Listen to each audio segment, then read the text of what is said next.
এখন আপনাদের সামনে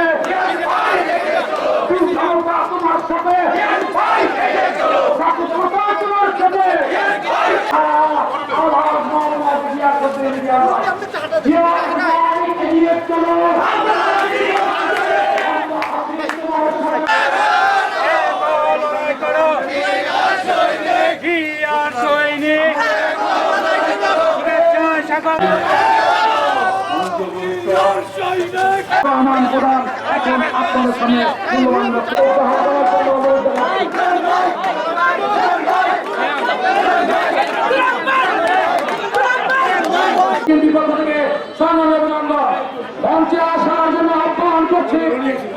মঞ্চে আসার পরিণত করেছে এর পুনরুদ্ধার করার জন্য জুলাই মাসে সাবেক প্রধানমন্ত্রী